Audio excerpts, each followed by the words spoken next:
Right then. Good evening, everybody, and welcome to the fifth and final webinar with Emily Grant. And Emily hopefully won't drop out this evening. She has moved countries. She has been doing some meetings in Wales today. So she's moved countries, and hopefully her Wi-Fi will be better there this evening.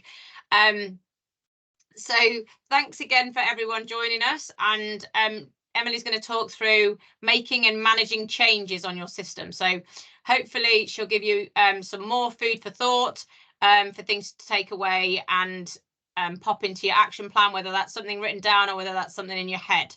If there's anybody out there that hasn't joined us before, let me just give you a little bit of background on Emily. So she is passionate about helping and improving sustainability, productivity and profitability on beef and sheep farms.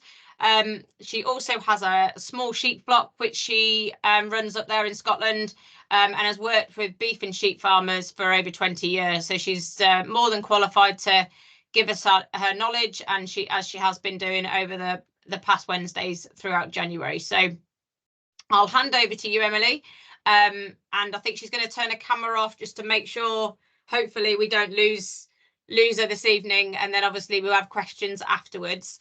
But just before we Emily starts sharing a screen or whatever, we have one question that came through from last week's meeting, and if anybody has got any questions when you've managed to watch the recording of the meeting that Emily recorded after she dropped off, do send them through to me. I'll collate them over the next couple of weeks, any questions once people have had a chance to watch it, and then I'll send them through to Emily and then get all the responses in one together. So do send questions through, don't hesitate to do that. But the one question we had was, do you have any specific advice or information on associated with paddock grazing and the utilisation of herbal leys with sheep? But I guess it could be similar for cattle and sheep. Yeah, completely, and it's a great question because it's first thing I'll say actually is that herbal leys really should be rotationally or paddock grazed, because for those herb plants, or the chicory, the plantain, and to a certain degree if you've got red clover in there as well, they really need that rest period. So they have a slightly different root system. If the chicory has got a big deep tap root, and actually the others also store quite a bit of energy in those roots. So it's really important, if you want those herbs to persist, that you have a rest period within it. So it is challenging. Sheep are also make it even more challenging compared to cattle, because sheep love to preferentially graze those herbs out. So that's another reason why you want to keep them moving and have control of when you take sheep out of that part of system, because it just they will completely nail and graze right down to the crown of chicory, plantain, and they'll have a pretty good go at clover too. So in short, there's lots of other stuff in there, but in short, you really need to be rotationally grazing herbal leys, particularly if you want them to persist. And I know some people are into schemes, GS4 if you're south of the border, and there's probably schemes going to happen in other parts. So yeah, keep rotationally grazing them, folks. Okay, thank you, Emily. Cool. Will I just, Katie, I'm going to screen share. Yeah. And then I will put my camera off, and just because I think that was probably about the moment that I dropped off last week. So I'll just double check once I've done all that I'm still here and my phone is there ready. So brilliant. Okay, folks, let me just screen share and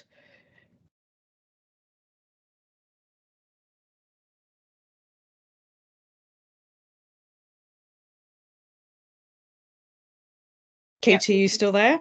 Yep, I'm still here. Okay. I actually haven't managed to turn off my screen. Here we are. It's all working a little bit slower. Okay, and that should be my screen off, and I'm still here because I can now still see Katie. Brilliant, perfect. Brilliant. Fingers crossed this is going to last the run. And as before, folks, if you have questions, I mean, obviously this is going to be a slightly different presentation, because when I'm not going to be covering some of the technical aspects of the farm system, but I think it's a really important presentation to make, because it's great, and I've been involved in a lot of knowledge exchange, knowledge transfer events over my time, particularly with Quality Meat Scotland, and even in the work I do now. And it's great to be able to give lots of technical information, but that's almost the kind of the what you need to do. And actually doing the how on farm can sometimes be the challenging part of how to get things started. And also, I think as well, we're heading to a phase where there is so much coming down the policy line, environmental line. We are going to have to make changes on farm. They might be small changes, but they might be large changes. So I really just wanted to share some, and this is kind of general change management stuff, but it's factored around farming and the changes that make, and just a little bit of experience within there of having worked with other farmers through a bit of a change process. So I'll just crack on, but yeah, if you do have questions, just fire away. Okay, and now. And remember, there's no such thing as a silly question. Exactly. Okay, so yeah, here we go. Why is change important? So basically, to change and thinking about changing our farm system is because it can create new opportunities, or it maybe can potentially create new markets. It might be that we need to meet consumer change. So I think that's probably quite appropriate for where we are at the moment. And also because it can help you develop new skills, new learning, encourages innovation or progression, allowing you to do things slightly different. And also, and the reason I put this in is very often it's when you ask people about what do they want out of their farm, and this seems to be becoming increasingly high up on the priority list of they're looking as well to have a better work-life balance. That can help if you have staff, that can help boost staff morale, but also it just enables you to look after your well-being as well. So in order to do that, it's likely that you're going to have to make some sort of change. Okay, so, and I touched on this a little bit in the very first meeting had about starting to think about different changes and how it happens. So change can come in different formats, but one is big transformational change. So that's real big system changes. Moving completely away from, it's not just about changing your calving or lambing date or changing breed. It can be real big, even changing systems, shifting from sheep to cattle or cattle to sheep, or dairy finishing dairy calves and things like that. So, but these are the kind of changes that you really need to be getting as right as possible. So they really need to be a little bit fail safe, because they can be quite hard to reverse. Okay. And then we can also have just the smaller operational changes. So just as I'd explained, things like shifting calving or lambing date or changing breeds, these that tend to be less risky changes can usually be rapidly implemented, and they're usually ones that are safe to fail. So if you've switched breed, you're finding it's not working, then it's not always a big issue to be turning back to where you were. They tend to be slightly less painful to reverse. So they're the smaller, easier changes. Okay, but generally, if we're talking about farm systems changes or making change on the farm, they often involve both of those. So sometimes it can be big transformational changes plus little changes within or beyond it. And it's partly because actually farm systems can be reasonably complicated. So if you change one thing, you might have to be changing in another part of the system as well. Okay, so because this isn't a technical thing, I don't have any groovy pictures of sheep, cattle and grass and things, but I've got some quotes which will hopefully just help pull things together. So they're not always, I don't always know who've made these quotes, but this is a quote from Barack Obama, who's saying, yeah, change is never easy, but it's always possible. So that's about saying, well, actually, yeah, we can make a difference. Okay, this is quite important because I've worked with them particularly when I worked at Quality Meat Scotland and the grazing groups. We saw real changes on farm happening, and it's a bit of a pathway to change. So, and normally in change, there's usually a trigger event that kickstarts the change. There has to be a reason to change, because if everything was comfortable, we wouldn't necessarily need to, and we'll touch on that a little bit later. And so then you get this a bit of excitement, and you think, yeah, future's looking brighter and better, and then you start to see change, and you may not actually be seeing any progress, and then it looks as if it starts to be getting a little bit too hard. And then you'll see success, and you'll see something that's your first win. You kind of think, excellent, we're really moving forward. And then it just drops again, and you might find that something hasn't worked within it, and that feels like your first failure. And then it takes an upward run again, and you think, yeah, cool, looks like we've nailed this. And then again, just maybe things don't work quite to plan, because there's a lot of things in farming that are out with the control as well. And then you think, well, maybe not quite perfect, but we're still learning. And then until finally you get to the end where the new system is kind of fully in place. So I think really what I wanted to show with that diagram is just, yeah, it's never a straight line of easy change.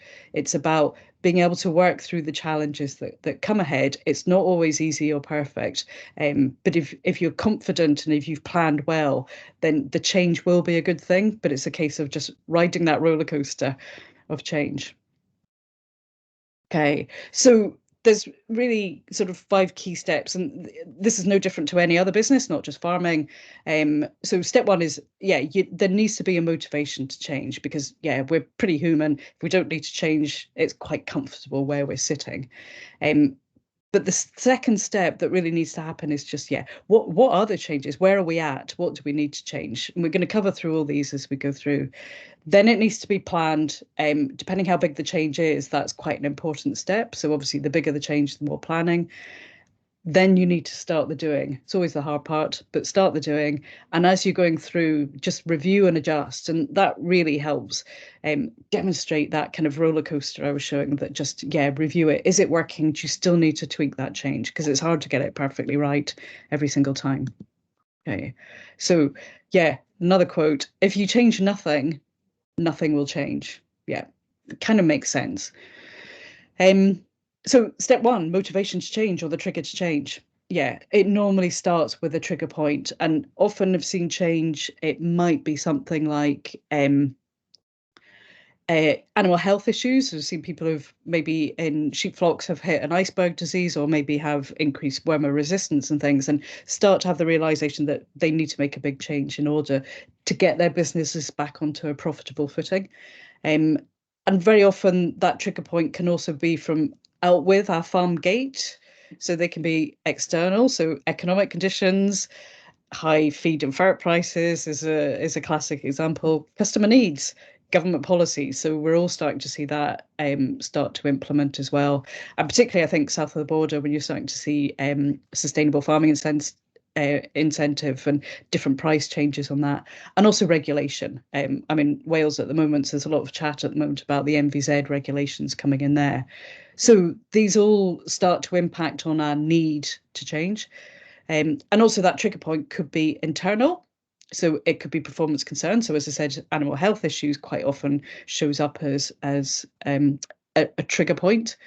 It could be that you want to expand or grow the business. Succession is another classic, when there's new people coming into the business, or those who've been farming for a while wanting to retire out. That can be quite a significant change, and that change really needs to be managed. Or for some people, it's just the desire to continually improve.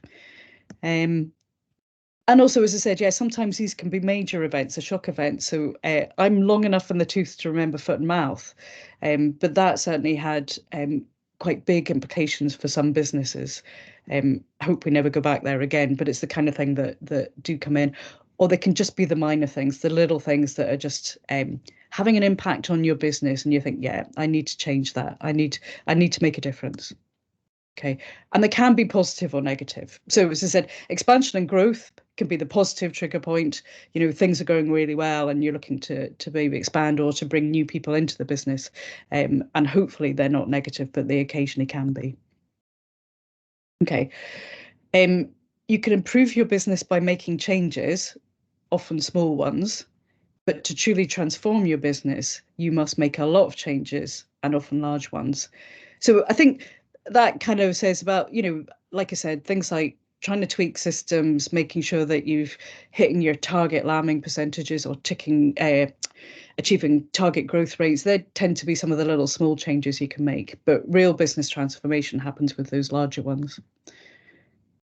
Okay, so the analysis, this is the step 2 of the diagram we had. And it's really about saying, well, where is the business now? And what's really holding your business back from reaching its full potential? And also, I think it's important to put in there, what are your business goals? What do you want out of the business? And actually, is the business delivering that for you? And I think particularly in that, I think work-life balance, as I said, seems to come up as quite a high priority.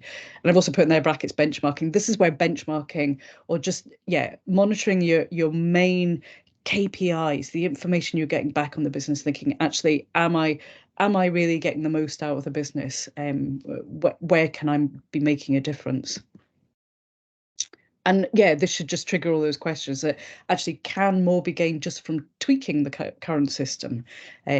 So, I mean, even talking about things like herbal lays, there is a small change such that introduce those into your system in order to allow you, for example, to finish lambs quicker or get higher growth rates, daily live weight gain on your cattle. So small changes to tweak the system that you already have. But also just to start to look at, well, what are the potential gains if I make the change? So, is it going to make me profitable, or is it going to be buy me more time off the farm or to have a holiday? And it's just really starting to consider what all those benefits will be from making the change. And as I said, really important. Do they fit with your business goals? So it's really important just to write down a few key things as to really what you want your business to deliver. And will those changes take you in the right direction? Okay. And also then just to start to consider, well, what are the risks of making change? And that can be to consider that, because sometimes that can be what holds us back, is just worrying about the risk of making change. But change will involve some risk, but it's about managing that through. So reversing that is, what are the risks of not making the change? And I think we're really increasingly start to see people thinking, actually, I do need to make change within the system. Okay, so sometimes it's riskier not to make the change than it is to actually make the change. So, and this quote as well just sums up some of the key parts of it, is about never change for the sake of it, but only change for real operational benefits. So that's summing up as well why it's quite important just to do some of the planning and make sure that the change will deliver for you and what you want from the business. So still continuing on the analysis side is also just to run some scenarios just to weigh up feasible options. So I've certainly been involved in Monitor Farm in Northumberland, and reasonable changes there was about shifting in-wintered suckler cows onto an outwintering system up on some hill ground. But this actually meant, well, what impact does that then have on the sheep enterprise with the sheep running on that system? So it's important just to run some scenarios and make sure, can you still maintain your stock numbers? Is it still going to deliver what you need and the profitability out of your system? Am I, by changing the cattle, going to shift some of the sheep enterprise within there? It's important just to gather information, speak to other farmers who already run the kind of system that you would like to change to. I think we have great network of knowledge exchange and things, but and I know that probably less so, but probably 4 or 5 years ago, a lot of people moving into deer production. So that's a classic of where you maybe don't have much knowledge or experience, but you can go and tap into people who do and just really pull from them what kind of experiences they have and what you need to know. Again, the obvious, what are going to be the costs? So there will be costs involved in the change, depending on how complex that change is, but it's really important to be on top of that and just make sure it's affordable. So I suppose it's really about making the business case for change. So about really getting it on paper. And on this point is really, don't be scared to bring in expertise. Because that can be quite, if you're looking at quite large change, it can be quite a big daunting task to really deal with that. So don't be scared to bring in expertise from out with. Okay. The secret of change is to focus all of your energy not on fighting the old, but building the new. So it can become a real challenge in making change, particularly if you're transitioning systems as well. But it's also important to bring people on board with you. So I think that's quite a good quote to say. It's like, this is about moving forward and about making progress. Okay, so step 3 from our diagram is starting to pull down into the planning process. So we've done the analysis in the business, we've identified where what the change needs to be. It's now about, how do we plan this? Okay. So it's really about identifying that the opportunities outweigh the risk.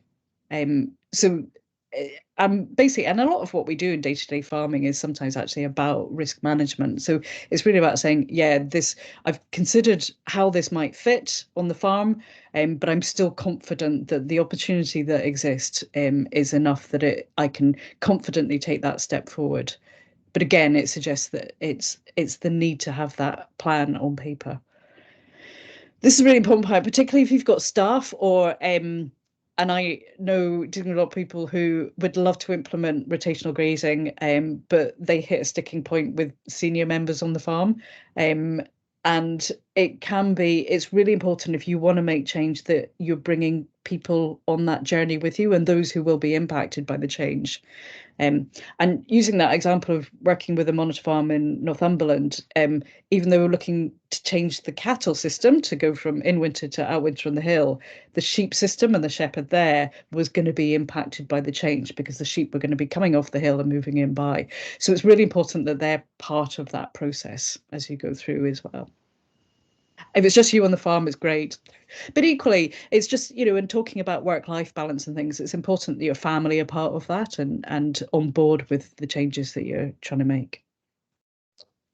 And again, yeah, which part of the existing system are most likely to be impacted? So as I said, that's a good example. If you're changing within and your resource use within an existing system, yeah, how do you make sure that you're not going to have a negative impact on another part of the system?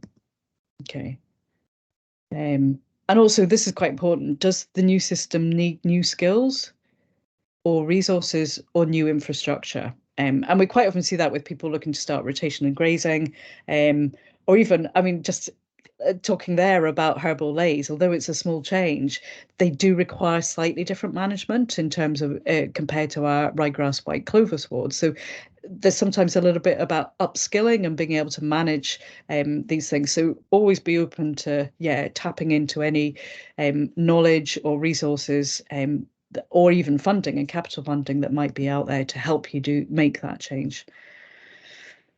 And then, how will you transition the old system into the new system? So again, using that Monitor Farm example, one of the key challenges in that was actually, instead of historically, the ewes would have been grazing that hill pretty well all year.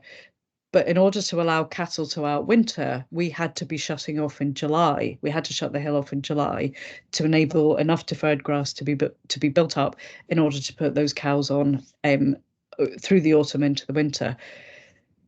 So that involved then having to manage, and particularly in that year one, of where do the sheep go. So that's the transition. The sheep had to head up, but it's still, there's a little bit of and also temporarily running a couple of systems until you can fully bed down that new system. So it's important just considering, well, how can we manage it? Where will we put that sheep or those sheep, or will we slightly cut numbers to allow us to make the change and then build numbers back up so that we cannot impact too much on the total production system? Okay. Continue with the planning. So how big will the change be? Is this going to be major change, or is it just the small tweaking? How much is it going to cost? This is a pretty obvious one, but how are you going to look to fund the change? And sometimes just changing your system can impact on things like cash flow, and you may be seeking funding from the bank, etc. So it's important just to consider how all that's going to fit together. And I suppose this is where you start to shift into don't be scared to bring in expertise to enable you to kind of really fully map that out and make sure that it doesn't hit you in cash flow and that it is an affordable change. How long will the change take? Is this just a quick run? And certainly even talking about, for example, things like making change to breeds, and in sheep systems that can generally be implemented relatively quickly because of the high turnover and running different breeds through. It doesn't take you long to change breeds, but some changes in suckler beef to finish systems can actually take a good long while. And also, if you're looking, and very much will depend on cash, but if you're looking to change system, just making sure you've got the infrastructure in place, and building stock numbers or such like, they can take time to implement. So make sure you're just setting out clear timescales or milestones just to keep you on track, really, and make sure that you're moving in the right direction. And this is really important one, is about making sure that you actually have the time to manage the change itself. Generally, everyone's really busy on the farm anyway. We're all running around keeping the business as is, and running through. So if you want to make change, that can sometimes just pull your time away from the day-to-day stuff. So it's really important just to factor that in. Do you actually have the time to be able to manage the change? Okay, I don't know who made this quote, found it on the internet, but it's all change is hard at the beginning. That's the most important thing I wanted to say in this. Messy in the middle, so that's a bit like the roller coaster, and gorgeous at the end. So if you're confident that the change you need to make is going to have the positive effect, then yeah, just be prepared for that little bit of the roller coaster in there, because you will get there. It's just not a straight line. Okay, so step 4 in our doing it. This is always the hard bit, actually getting on, cracking on and doing it. So depending on the type of change, this can be gradual or abrupt. So yeah, sometimes we slightly get forced into change. An example might be bereavement on a family unexpectedly, and all of a sudden everything has to change very, very quickly. Or it could be a gradual change. You know, as things like switching breeds and other things can be pretty gradual. Also, this is the stage where uncertainty or doubt in, are we doing the right thing? It can creep in, because it can seem pretty daunting. And although I mentioned earlier about, do you have the time to manage change, it's also important, do you actually have the skills to manage that change? And that really refers more to be running transitioning systems. When you've got 2 systems running until you make that progress to the new system, being able to stick to milestones, being able to manage the cash flow. So that is tied up with the time thing, but do you have the skills to do it? And again, that's another thing, is maybe don't be scared to bring in expertise, or bring in support, or if you've got staff or others who you think may be able to help you, give them that opportunity to help manage it.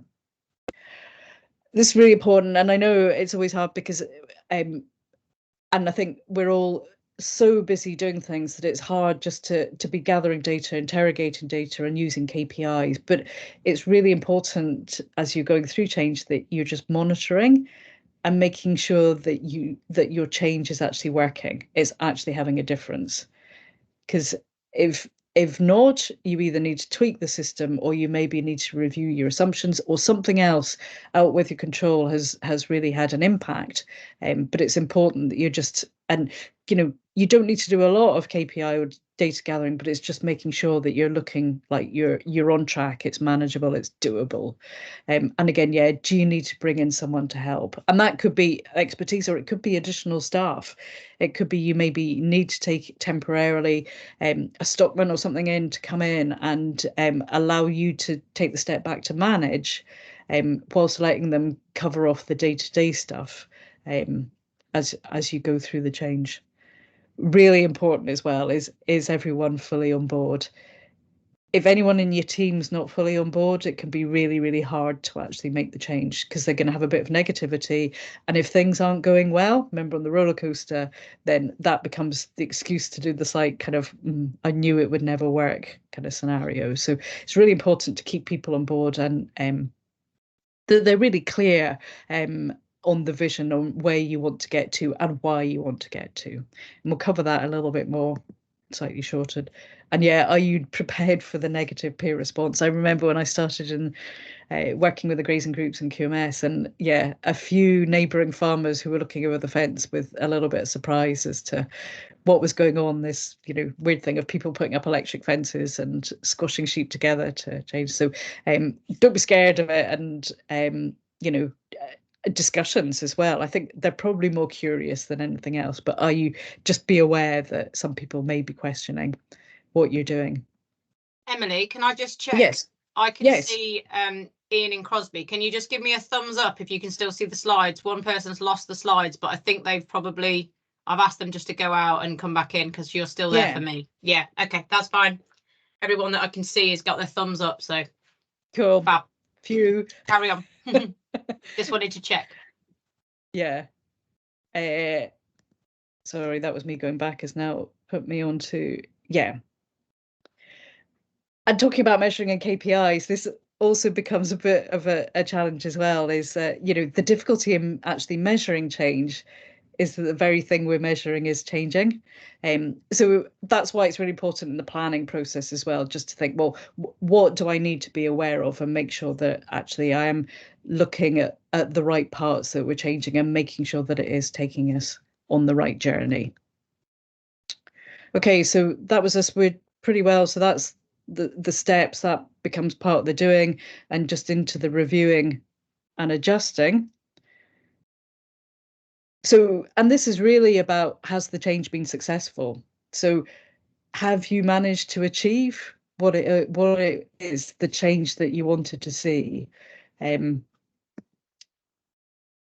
It's really important that if you've a team involved in the farm, that you actually bring them together and you really critically analyze, you really delve in and have the objectives been met? What have they felt about the change? How has it impacted on them? And it's also, as I said, there's lots of things. Farms are really complicated systems, and with the best will in the world, there's some things that we struggle to control or manage, which is things like the weather, other external market forces and things. So it's another reason why it's really important just to keep reassessing that performance. Are you on track again, or has something changed, in policy or elsewhere, that means actually you maybe weren't quite on the right direction and you need to tweak the system?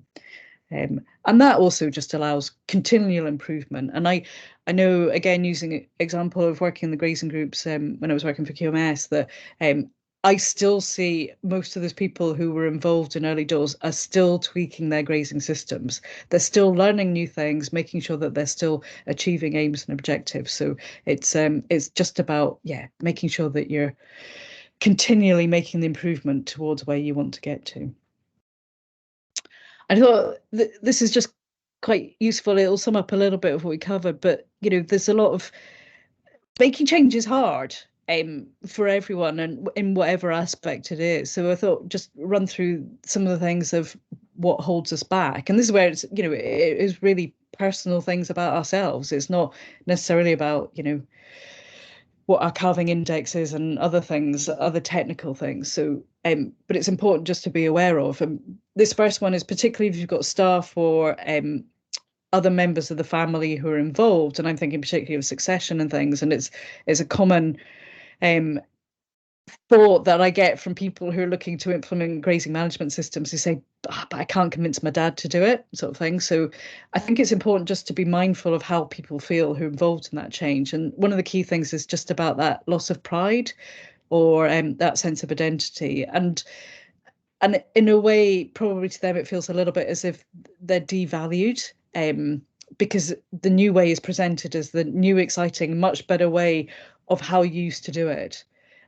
Whereas reality is very often it's not saying that, it's saying actually we need to do things differently in order to still have a really good, productive and profitable system. So one of the ways around that is just really to give credit and thanks to those who have contributed to where you've got to today, because other things moving around a farm businesses are really changing, and we're starting to see that with subsidy reductions, etc. That it's not necessarily doing the same thing isn't necessarily going to still keep you where you want to be. But it's important to to acknowledge that they've contributed well to where you are today.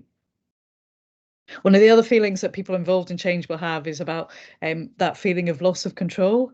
And very often doing something new needs that additional new energy or focus. And also it's just involving, they're probably going to have to do some part of their role, or even you are going to have to do some part of your role slightly differently. But again, particularly if you've got a team, it's about giving them an opportunity to contribute to the planning, and so that they're fully on board. They get it, they get what you want to do, why you want to do it, and why it's important for them. Loss of familiarity, again, we get comfortable with routine, being comfortable with what we're doing on a day-to-day basis. So yeah, there's comfort, and it's entirely human nature that we're comfortable in familiarity and routine. There's nothing going to jump out and scare us. But actually, I think in those cases where people do feel a little bit hesitant or reluctant about change, it's also about highlighting what isn't changing. So even using the example of introducing a rotational grazing system, although that's change, it still doesn't change the fundamental. I've got sheep, cattle, and we're producing fat lambs and store calves. Not everything will change within a system. So it's really important to highlight what you're still holding on to as well. Loss of competence, that probably sounds a little bit strong, but it's more about if you are making some changes that need those new skills or new knowledge, that can be really daunting.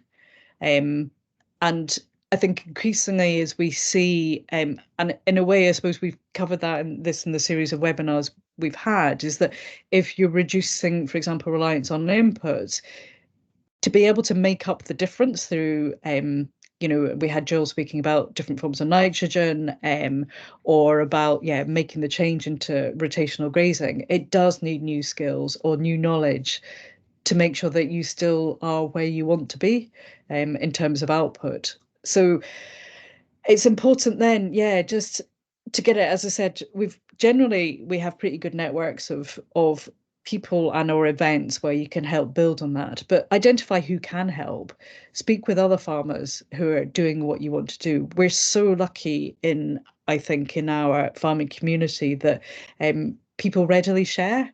It's quite a unique community like that in terms of business, where people generally are really happy to share with what they've done and how they've achieved it, and it's hugely valuable to ask somebody who's maybe already made the change.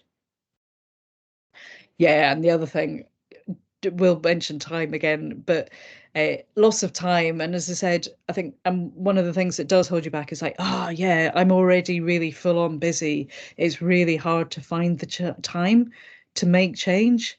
And totally get that. Kind of been there as well, but it's important, that if you want and you need to make that change, you need to be able to invest the time into planning it and actually implementing it, and to help make that. So, and that being the case, it's just about reprioritizing what's critical. What can you drop from doing on a day-to-day or a month-by-month basis? Where can you reprioritize your time? As I said before, it can also be, where can I bring in help? Is it worthwhile just temporarily bringing another staff member in who can help and allow you that time to be able to implement? Or can you temporarily adjust the system? So like I said, is there scope actually that maybe if you are switching your systems, that you maybe cut back slightly on numbers to allow the change to happen in the first year before then rebuilding. And sometimes that can also bring other opportunities, like it allows you to move away from stock that maybe are less productive, or other things that you can add value to the change that you're doing. So summary, and we've whizzed through. It's really important to be clear about what you want to change and why you want to change it. And as I mentioned, there's so many drivers now of why people want to and perhaps also need to change. But it's really important to make the business case for it. What if you're going to make change? And I'll even include in that, if you're thinking about you know, any new agri-environment sustainable farming incentive, I know I think there's going to be a lot of herbal leys going in, and I think we're going to see a lot of change in arable land perhaps not being grown for crops and things. But it's really important also, if you're looking to max out on things like sustainable farm incentive, that you also make the business case for it. So what benefits is it going to bring for the business beyond just the financial, and how's that going to fit into your business? Really important, learn from others. As I said, I think we're pretty lucky here, just with events and people who are willing to change and have made change and willing to share their stories of change. I can't think of many other businesses that you would see that. Yeah, give full consideration for the impacts on the current system and the team, and I think that can become the real challenge in who's involved, how will it impact them on their normal day-to-day basis, and just making sure that you can adjust the system suitably, so that you're not changing one to benefit but then to impact negatively on another part of the system. Bring everyone on board, and I think whatever business you're in, you know, even in non-farming, if any businesses are making change, this seems to be the fundamental. You need the whole team behind you to make sure that they get it, they're with you, and because it's people who make things happen, really. So make sure you're bringing them on board, and make sure you're addressing some of the concerns that they might have that we've already covered through there. And I talk about this a lot, about being flexible, and I think I've really noticed it over the last couple of years, working with a lot of systems, and also because we are seeing these weather changes, etc., that it's important that you are flexible within your system, and because it is complicated, and if we start to see less inputs running into systems, you know, you need to be really adaptable within it. So, but it's not to say it's not possible to make positive change. And be prepared, and even yourself, that you've got doubt or you're uncertain about actually making that change. And if need be, just review it. Are you where you think you should be? Does it look like it's working? If not, can you tweak the system? And again, that's also where it's useful to learn from others and ask others who are involved in it, what do you need to do?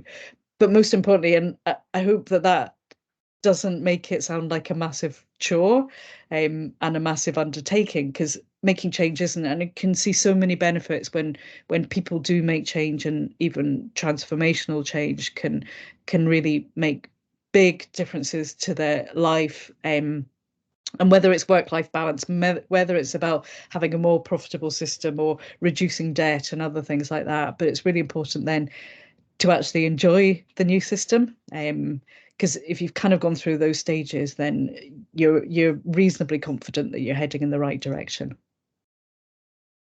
Yeah. So if you want to change the future, you must change what you're doing in the present. So it's really, again, summing up that you know, change sometimes is part of life, and we can't always keep doing what we've always been doing. And that's it. Thank you very much. Thank you, Emily. We'll let you put your camera back on now. Hopefully, I will, and I'll stop sharing. Has anyone got any questions? Hopefully some of you have got questions, and by all means you can either, obviously I've just seen a question come in, I'll read that out, but if you wanted to ask your question yourself, just use the raise your hand button at the top, and I'll ask you to unmute yourself and bring you in. So David's got a question, Emily, regarding what Emily said, yes, to start with about herbal leys, would you advise on avoiding set stocking on herbs over lambing? What's the best way to prepare for change that is out of your control, such as legislation or disease? So there's two questions there. Sorry, I should have broken them up. Yeah, no, that's fine. I think, regarding herbal leys, set stocking will be a challenge, again, because you just have that issue with sheep effectively will selectively graze out the really good plants that they want. So I suppose in theory, then, if you did it, you would probably need to have a lower stocking density that they have so much of the herbal ley in front of them that they physically can't break it through. But I think, and we see one of the real challenges we have in our herbal leys here compared to what they do in places like New Zealand, where they don't have grass in the mix, is that grass in the mix makes it really difficult to control, because we then find that they will preferentially graze all the herbs and leave the grasses behind. And you'll tend to lose the quality on the pasture. The grasses become more competitive. So I think it is going to be a challenge to set stock on herbal ley over lambing. But it depends on what you want in your outcomes, because I know many people who will put herbal leys in with the acceptance that those herbs are not going to last the course. So if you did that, you will still have some of the herbs for a year or two, but beyond that, they're probably not going to be there. So that's where the slight caveat comes in to say, depends what you want to achieve. If you want herbs to persist, I probably wouldn't be set stocking and grazing it hard down if you want those herbs to persist. And so the second part of the question, I can see it here. So what's the best way to prepare for change that's out with our control?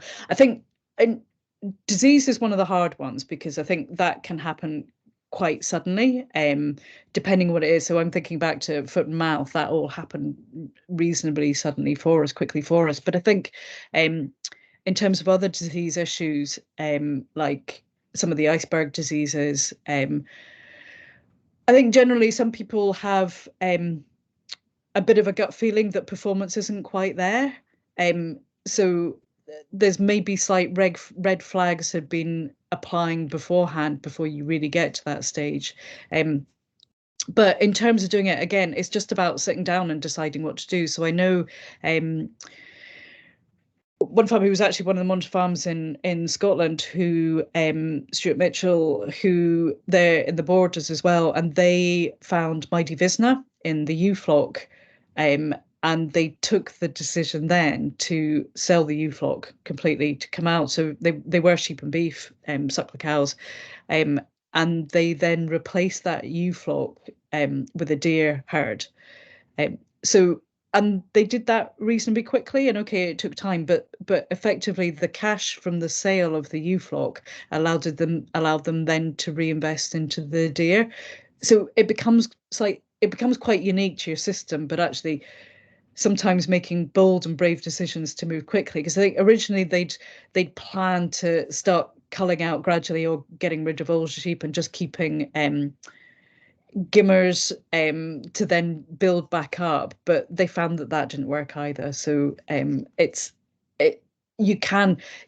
are opportunities to make change quite quickly. Legislation is a slightly different one, because I think generally we have a little bit more notice on the legislation.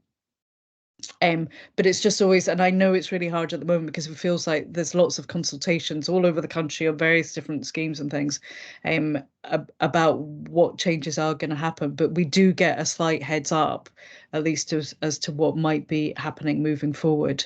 And I think that's a case as well of just really having that proper sit down and think, well, if the legislation comes into force, what does it really mean to my business? And in some cases it might not mean much to your business at all, but in other cases, yeah. So I think just being on top of your figures, being on top of your business, being on top of where you're at and what the impact the change might have. Okay, thank you. Has anybody else got any questions? There must be some questions from some of you. Has anyone got some change that you're wanting to implement and want to share with the group?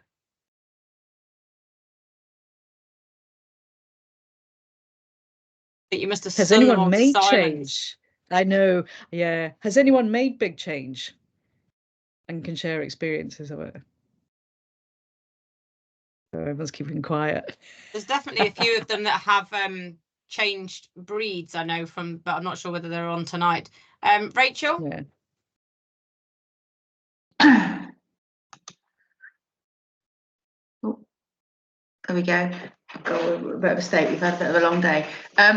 So so we made, not within Beef and Sheep, but we made a big change about just over 4 years ago.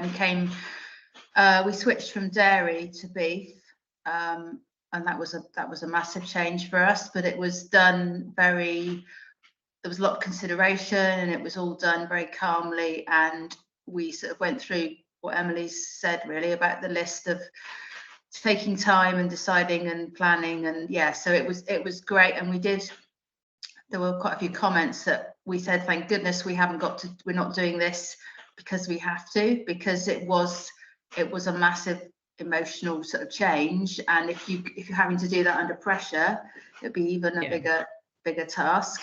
And I would say that Emily's point about loss of identity is a big one. So that's what we've carried on farming, and we've sort of carried on doing rotational grazing and really honing our sort of skills on grazing and herbal lays and things. But the biggest thing was the loss of identity, and it's something that you've almost got to just give it time and try and reinvent yourself. But that has been the hardest thing. So so I would, and we are still honing the system, evolving, and we are changing, and we've learned, and actually we've tried a lot of things just because we need to sort of try them and get them out of our system. And if they didn't work, we've just moved on and said, right, draw a line under it, we'll try something else. So we're lucky that we had that had that sort of scope to be able to do that and make a few mistakes. But we're getting there. But it's not finished yet. We're still we're still doing things. So I won't. And we have a little confession to make. We have just bought a few Jersey cows because because we miss them so much. We miss the cows so much that we felt that our life wasn't quite complete. But it's literally a handful of pedigree Jerseys that's kept our interest. So that they're sort of the hobby, and the beef obviously is the core enterprise. But I think it's okay to do that. I think it's okay to sort of say, actually, I don't think you have to stick with everything and say, no, that's it, we can never go back. Never say never. That's a good one. I'll leave you with that. You obviously still had an itch to scratch, Rachel. Yes, and we're both equally to blame. So we were both, but they're lovely. But they're lovely, and they're not. They're here because we wanted them, and I think that's. I was trying to explain to a friend, and he said, you don't have to justify all the business reasons, you just wanted them. So I think we miss that. We focus too much on the business and forget about the pleasurable bits. So right, completely. We're signing off. No, thank you for sharing. Thanks, Rachel. Mike, did you put your hand up? Hi, Katie. Apologies, my camera's not working for some reason. I'm not quite sure why. We had a major change. What was it? 5 years ago now. We got planning permission on the old farmstead, and also to convert a house. Sold all that and built a new farm and a new house on greenfield site. And there was also some other planning issues at the same time. So at one point I had 7 different sets of planning applications in for various different things. It taught me a lot about myself. The main things I would say, if you do an absolutely major change like that, is to plan forever, plan for years and years and years. The planning is so important. Make sure that you do actually that is actually what you want to do. And where you want to end up in the first place. So spend more time planning than you ever imagine you need to do. It took all of my time while I was doing it. So really this farm suffered a little bit, and I was working stupid hours to try and do both at the same time.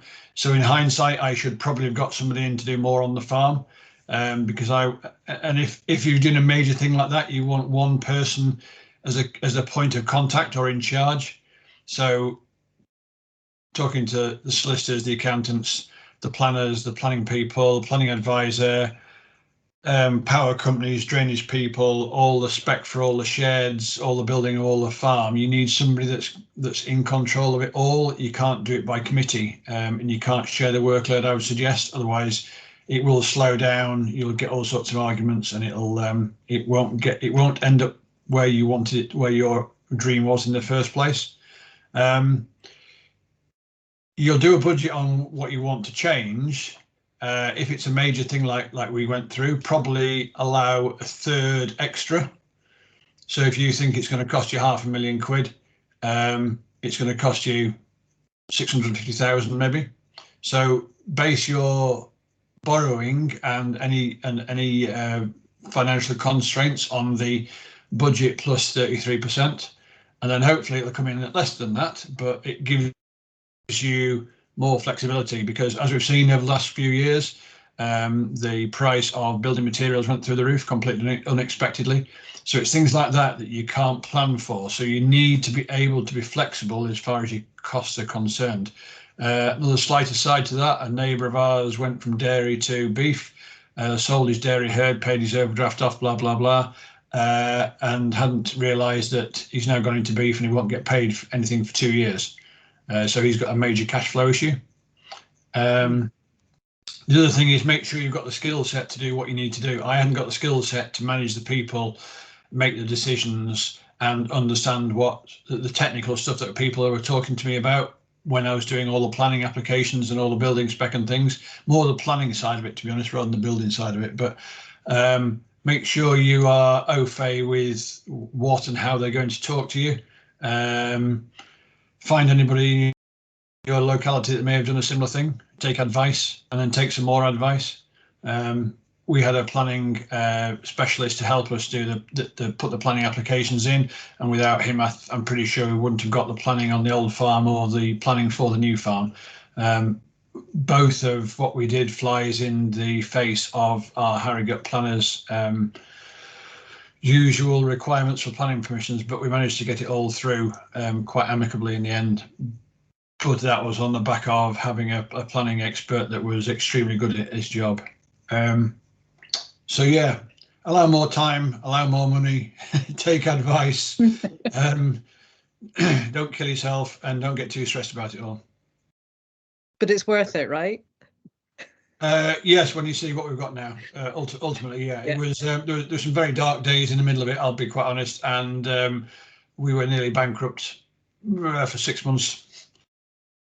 But it was then, that's what I'm saying about allow more than you think you're going to spend. But yeah, it's worth it in the end. As they say, you know, after a time, your memory automatically forgets the bad things. So I don't tend to think and remember them too much, and just remember the good things and walking around the buildings and seeing all the cattle in them now and how it's moved the business forward massively. I couldn't do what I do today without having gone through the process. So a means to an end, you might say. And what about when you have a fire, Mike? I got that out of my head from the therapy. Cheers, Katie. Sorry. Yeah, we had just after we finished building most of the buildings, we had a major fire in one of the buildings. Some straw caught fire. Well, somehow some straw caught fire, and we burnt 646 band 8 foot long Heston bales. So you can tell how big the heap of straw was in 2 sheds. We've just been doing looking at the insurance, and I just added up last night how much it cost us: £192,000. The two sheds that we partially burnt. So yeah, that was that took a lot of dealing with, having gone through the process of getting the buildings there in the first place. And actually, the worst part of it was spending 6 months until we could get around to getting them fixed, looking at them every day and smelling the smoke. And I still get nervous if I smell smoke on the wind. It's weird, but yeah, you deal with it. And I suppose the planning for that was the fact that we were, you know, like I'm sure everybody is, you're insured and well insured.